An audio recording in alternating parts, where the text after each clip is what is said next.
Earlier in Charlie's life, we tried to get him into sports. We got him into t-ball, we got him into swimming, we got him into soccer. It just didn't work out for Charlie. You know, with kids with autism, you want something that's going to invigorate them, to get them excited.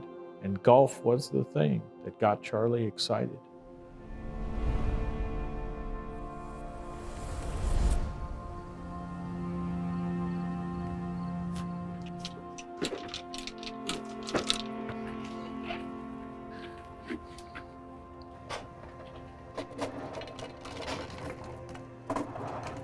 Ready to go today, Charlie? Yeah, I'm ready to go. Good job. Should be fun. Charlie was born in 1997.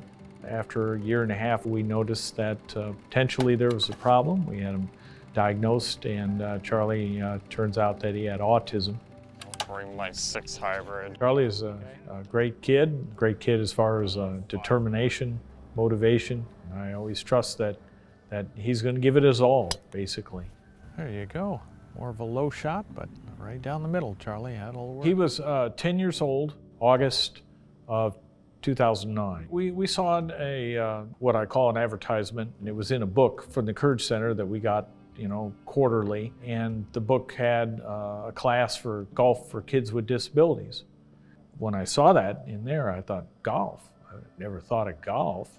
So let's write him a set of clubs and get him out on the course, right? After the class, as the assistant PGA pro was wrapping things up, I could feel that Charlie was literally pulling on my shirt to get me to go ask the guy if Charlie was qualified to play on the big course. And I just turned to Charlie and I said, why don't you go and ask him? And so he went up to the guy and asked him or whatever, and the guy looked over at Charlie and said, Charlie, in all my years of doing this, I've never seen anyone so motivated and so qualified to play a big course. You get on out there and you do it. So. I got 114. 114. Wondering why is... And that's only because that flag is in the back, Charlie. 114. Yeah. So I'm thinking you take a 110 club. Do it 8-iron? Yeah. Yeah. Yeah, I like this choice right here. Solid shot. Solid shot, Charlie. In 2011, we started Charlie's Golf Tour. This is our 13th year doing this. Charlie's Golf Tour raises money for autism. We raise money for Fraser, the Autism Society in Minnesota. Our goal pretty much every year has been $4,000. I enjoy it because it's an independent sport that I can play for a long time. That's what I see it as. It's just the motivation that I have that keeps me into the game of golf, because if I don't have motivation, I'm not going to be playing golf. And I needed that motivation. I needed to have something that could get me going, and it was a sport that I took up, you know, for a long time, and I wanted to do that. So. The other purpose to the tour, other than raising money for autism, is for people, more people, to be able to see Charlie out there playing with autism. Maybe they'll be inclined to pick up golf in the process. Charlie on hole number 15, the par 3, with a 6 hybrid, 138 yards. This is Charlie Bristow here today, and we're going to talk about what's in his USA golf bag. I have a Ping G30, which is a driver, which is 12 degrees. Here we go. Charlie with the utility. All right, that's a solid shot. Marvelous. Oh, it's going to be marvelous. Literally, I posted up a couple of videos from him from Grey Wolf in Panorama, British Columbia, and Wildstone in Cranbrook, British Columbia. And after that, or whatever, his account went from 45 to like 10,000, all in a matter of days. Wow, Charlie, you are on, buddy. But then after that, we started to get invitations from him to play all kinds of places, come to their state, or country in this case, and play. He's played in Nevada, he's played in New Mexico, he's played in West Texas, Oklahoma, North Dakota, Montana, British Columbia, and Alberta, Idaho, Washington State, among others that maybe I might have forgot. he just wanted to get on out there and show people that he could play. You know, one of the other things that Charlie has is scoliosis. So he had a major back surgery in 2013.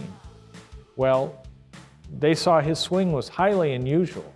If Charlie can do it, that's what they're thinking. If Charlie can do it, I can do it. What's so cool about golf, the golf ball doesn't know who it is. It knows what the club face and the path of the club are doing when it comes into the ball. And this young man, skinny little guy, can hit the ball with the club face and the path pretty darn square. It doesn't look beautiful per se in golf terms, but boy, when you get to impact, he does what has to happen right in that 6 inches when the club's ready to hit the ball. He does a great job.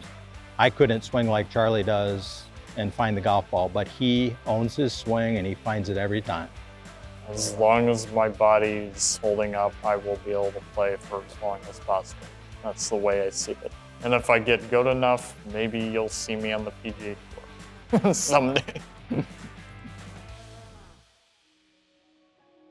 So the only question you have to think of to yourself, Charlie, is that normally you'd think it'd go straight, but the key thing is that once it starts dying off, it's going to flow back this way. We feel when we started Charlie's golfing tour, it was to raise money for autism.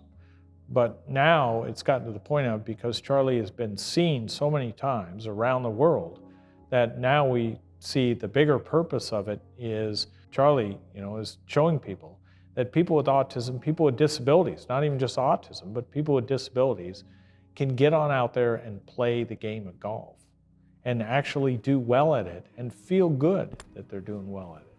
I want to do good for myself, for other people that understand me, that I want to do this. I am on. Ooh. Every place we go to, somewhere on every trip that we make, somewhere we run into one person that Charlie inspires to play golf or continue golf. Literally every trip, we have at least one person.